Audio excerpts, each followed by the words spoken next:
Am I the a-hole for saying we named our daughter after my husband's mom? My husband and I had our daughter a week ago. Early in the pregnancy, we chose her name but kept it quiet. Her first name is after my husband's late mom, and her middle name is my favorite flower.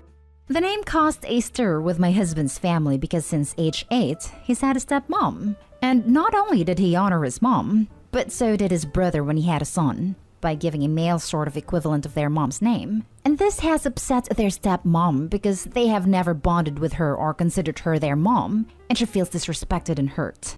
Then Wednesday, we had a neighbor stop by while my husband's family was visiting the baby, and she asked about the name choice, and I told her she was named after my husband's mom.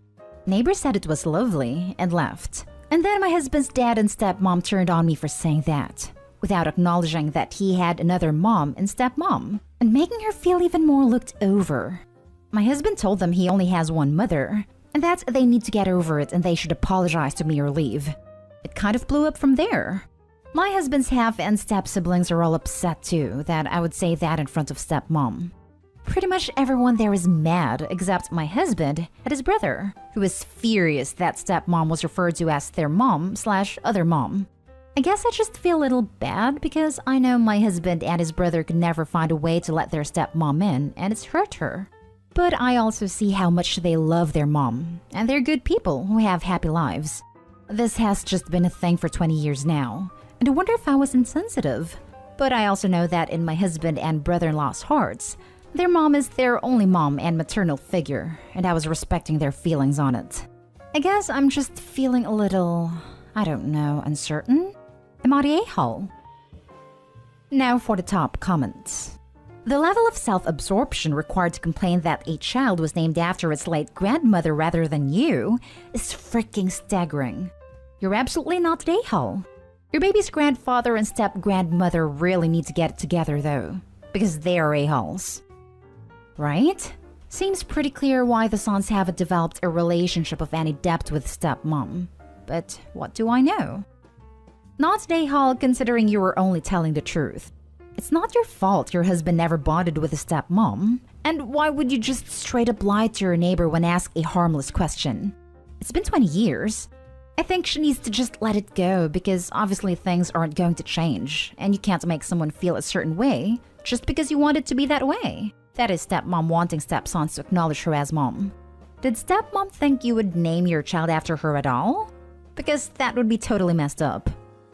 I think she thought we would either forgo an honor name or use all grandmothers, of which she would be included herself, so that she could be honored in some way alongside. I think at the back of it all, she just wants to feel like they have finally started to love her. But like you said, at some point, she might just need to accept it's not happening. Ridiculous. In my opinion, parents have the right to name their kid whoever they want, and everyone else can shut up. Unless someone plans on naming the kid John Doe or something else equally terrible. I'd say if they didn't bond, then why? Was she not the type of mom they wanted? So if she is upset, maybe she should evaluate what she did or didn't do that made the stepkids not bond with her. But after 20 years, I don't think it's going to be repairable. She could start by not being butthurt about the names. I laughed at finally starting to love her because in order for that to happen, she obviously needs to make a behavioral change. They won't just magically love her one day. They didn't want another mom at all. They view their mom was the only person who could ever have that role. And I don't know if at first she and their dad focused too much on being mom/dad number 2 to their respective stepkids. But while her kids were happy my father-in-law wanted to be their dad, my husband and his brother were not happy she wanted to be their mom. Now for the next story. Am I the a-hole for calling the cops on my mother-in-law? My mother-in-law has recently divorced my father-in-law, and she doesn't have a way to survive. All of her kids and their spouses have been giving her money, but she claims it isn't enough. My father-in-law was pretty loaded, so I guess she was permanently used to the rich lifestyle. Recently, my wife invited her over, and while I was preoccupied, she took my ring. This ring was my father's ring, and I cherish this ring a lot. It would be terrible if I lost the ring. I thought I just misplaced it, but I couldn't find it anywhere. The next time my wife had a video call with her mother, I saw the ring in the background. I went straight to my mother-in-law's house and asked for my ring back. She tried to play dumb, but I could literally see the ring behind her. She wasn't that tall, so I don't know why she even tried hiding it. I called the cops when she refused with a detailed description of the ring and promptly left. I don't know what the cops did because I wasn't there, but my in-laws aren't too happy. They're pretty pissed off that I handled the situation by calling the cops, instead of checking to make sure it was actually the ring, but I know what I saw. I've had a ring for years, and I know what it looks like. My in-laws are calling me all kinds of names. Am I the a-hole? Not the a-hole. Go full force. No ring equals no money ever. Never allowed in your home again. Never see grandkids if you have any. Tell your wife she gets it back, or maybe you will consider therapy instead of divorce. Not okay. Go scorched earth. Yes, no ring, no nothing. She can't just steal things. Did you get it back? Not the a-hole. I did. Like from the cops or your mother-in-law? Obviously, if she had your ring, you're not the a-hole. And she could have avoided a phone call to the cops by giving it back. She brought it on herself. Not the a-hole. She literally stole from you. And OP is taking the heat from trying to get their stolen property back. Redunculous. Not the a-hole. Next story is titled, Am I the a-hole for making a deal with my mother-in-law which led to her never meeting my children? I have 3 kids, ranging from 15 to 8, and I have been happily no contact with my mother-in-law for 16 years. When I met mother-in-law, she absolutely hated me. She had been cool with past girlfriends. Everyone swore she was so nice and laid back when I wasn't around, but she despised me. She did everything she could to exclude me, and she was always taking digs. I am not the type to take the line down, and it turned nasty. I know I said things I am not proud of. My husband tried to stick up for me. He tried to set boundaries, but mother-in-law would rather be right than happy. He also tried putting her in timeout. Mother-in-law's competitive as hell, and when her timeout was over, she wouldn't answer her phone. At the time, I was too pushy for him to choose me. It was literally ripping my husband's soul out. We went on a short trip with her, and it ended with me screaming at her. My husband feeling so defeated he broke down in tears, and mother-in-law actually had a panic attack and ended up with hives. Not the first time she had a physical reaction because being around me upset her so much. It just occurred to me that we can't go on like that. The 3 of us had a long conversation about what we wanted. Mother-in-law wanted to be able to see her son without seeing me. I wanted to not put up with her crap anymore, and my husband didn't want to lose either of us. During the talk, I learned that mother-in-law was totally indifferent to having grandchildren, so I proposed a deal. Mother-in-law and dear husband could have whatever relationship they wanted outside of me. She could have her family dinners and her family pictures without having to freak out about me not being family, but she would never meet our kids. Mother-in-law was chomping at the bit. She loved it.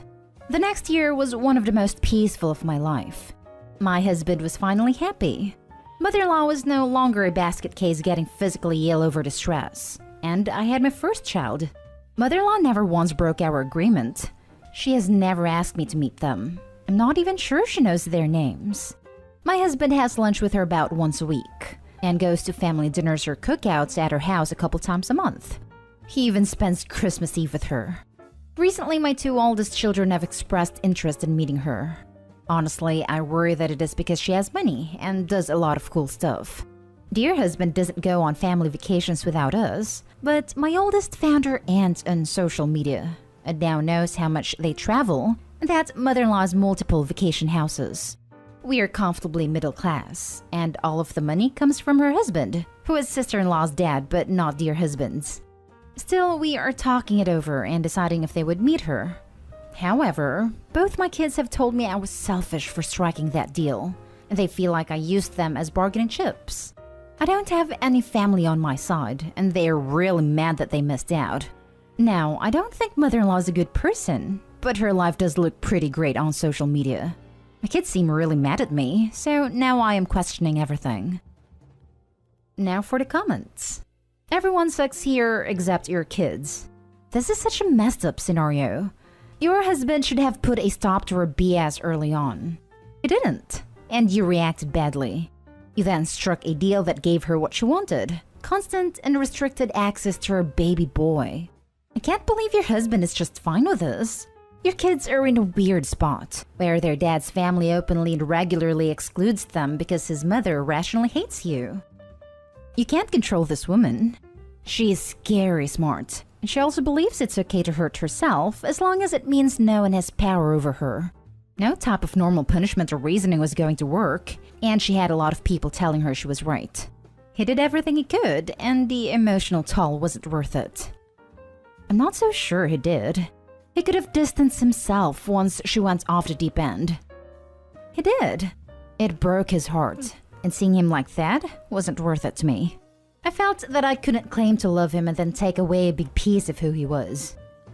You're the a-hole.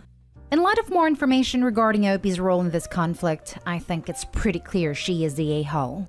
Originally thought everybody sucks here. What kind of narcissistic monster demands a super close relationship with her son, but is also like, screw them grandkids? What kind of man is okay with his kids being cut off from the family he still has a super close relationship with, or allows said family to disrespect his wife? What kind of person insists her children be cut off from half their family as part of a deal to keep peace with her admittedly crappy mother-in-law? You all sound terrible. Your last point is exactly how people advise someone in a relationship where there's an abusive in-law to work things. Opie has no right to demand that her husband cut off his mother, but she has every right to refuse to be around someone who treats her with such abuse. And she has an obligation to protect her children from such an abusive person. Now, obviously, Opie shouldn't have cut off everyone in her husband's family, but it sounds like she didn't. It sounds like the other members of her mother-in-law's family are unwilling to have a relationship with her outside of their relationship with the mother-in-law. Holy crap! You left a lot out in this post. So let's get this straight. Upon meeting your mother-in-law while you were still only dating your husband, you insisted on being treated like family and tried to force your way, even call yourself pushy when you mentioned this, into the family dynamic. And got extremely bitter when she didn't want you to be her daughter after immediately meeting you? Then further down the line, you told her her parents should have ended her at 3 years old. And apparently you've done something so appalling to her that your father-in-law has tried to have you arrested. None of your in-laws will go to your house or spend time with you.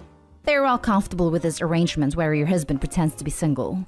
Frankly, it sounds like you're a pushy, awful aggressor expected to immediately be loved as a daughter. And when that bond wasn't formed immediately, you went off the deep end of absolutely insane behavior. You're the a-hole. Last story is titled, Would I be the a-hole if I skip Mother's Day brunch with my in-laws? Background information. My husband and I are in our 30s, together for 15 years. We have one child. We live very close to his parents, who are divorced and both were married, and my mother. I am very introverted, and he is very extroverted, which is the root cause of most arguments we have. We both work full-time, so the weekends are the only uninterrupted time we have to chill and be a family. It is Mother's Day in the US this weekend. I had previously made plans with my mother for Sunday, to cook her dinner and spend some time with her. She works full-time also, so we do not see her as often. My husband asked if we could have a visit with his mom on Saturday. She's retired and we see her quite often. I don't dislike her, but she is very draining of my energy and I do not feel relaxed or fully comfortable around her. I have been trying to be more honest about my feelings, and I told my husband that I didn't really want to do that, because it is Mother's Day weekend and I would like to spend one day relaxing with my child at home. He immediately got offended and said that I am not his mother. Why should he spend the day with just me as we do that every day? And we're celebrating my mom, and it wouldn't be fair to visit her and not his own mom. I decided he was right. I shouldn't keep him from visiting his mom on the holiday. So I said it was fine, but I did not want to host or cook. So he said that is fine. We can go out to dinner instead, as it will just be the 6 of us. Me, husband, our child, his mom, stepdad, and his sister who is single. Yesterday, he told me that mother-in-law has invited her other daughter and her husband and 4 kids to her celebration. They live out of town, and sister-in-laws also invited their stepmom and dad as to not leave them out. So now there are 14 people, and they cannot find an outside restaurant reservation for such a big group. Husband decided to offer up our house as it is the biggest yard. He said he will get carry out so I don't have to cook, but I will still have to clean up after everyone. Also, my mother-in-law always overstays her welcome, which was another reason I didn't want to have it at our house. I think my husband and child will love the party, but I will not. And I am feeling pretty offended that my husband once again steamrolled over my wishes in what is supposed to be my special day too. I'm also a mother, and let his mom call all the shots. There's not much I can do at this point except to remove myself from the situation. I thought about just going out by myself and grabbing coffee, getting a massage, etc. to try and prioritize myself, which I'm not good at doing but trying to get better. But I'm afraid this will hurt feelings and cause a fight with my husband. Would I be the a-hole if I did this? Not the a-hole. If your mother-in-law is so fond of big family gatherings, she needs to get a house big enough to host them herself. And if your husband is so fond of his mother that he prioritizes her wishes above those of his wife, then maybe he should move back in with her. I'm less of an introvert and more vengeful than you. If it were me, I'd attend a party and enjoy the takeout, but leave for the massage or other me time just as it's ending to ensure husband bears all of the cleanup duty as well. If you skip out on it entirely, you're not there to defend yourself. And I can almost guarantee the reason your husband gives everyone for your absence will not be "it's my fault." I broke a promise to her that we wouldn't burden her with a big event on Mother's Day. Oh, this idea is chef's kiss perfect. Maybe also tell everyone how sweet your husband is, since he is going to take care of everything since it's Mother's Day, so you can just relax. Not a-hole, but husband is, definitely. At least in this situation. For Father's Day, you should just skip it and tell him you're not my dad. Or invite 30 people over, get takeout and leave the mess for him to clean up later. I'm kidding. That won't solve anything. But that would be so tempting if it were me. Not a-hole. You made a compromise and he completely broke that. Also, it's Mother's Day. Why should you have to clean up after everyone? Tell him that as he invited everyone over, cleaning up is his responsibility. I will definitely have him clean up. That's a good suggestion.